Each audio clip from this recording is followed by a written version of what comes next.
Writing Task 1. Band 8 Sample Answer.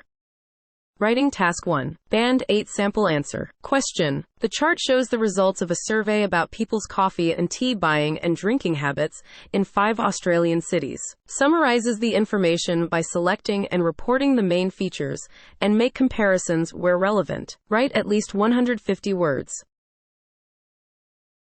Band 8 Sample Answer. The given bar chart illustrates the percentage of residents' coffee and tea purchasing and consuming habits in last 4 weeks in 5 different cities: Sydney, Melbourne, Brisbane, Adelaide, and Hobart in Australia. In general, it is evident that going to a cafe to have coffee or tea was the most common habit, except in Adelaide. Additionally, the percentage of people buying instant coffee was always higher than that of those purchasing fresh coffee in all cities. In terms of Sydney and Melbourne, while the percentage of Sydney's people drinking tea or coffee at a cafe was about 61%, the figure for Melbourne was slightly higher, at around 63%. Meanwhile, above 45% of citizens in Sydney and Melbourne had a habit of buying instant coffee, whereas the proportions of those purchasing fresh coffee in these 2 cities were around 44% and 43% respectively. Moving on to the remaining cities, having coffee or tea at a cafe accounted for the largest percentage of people in Hobart,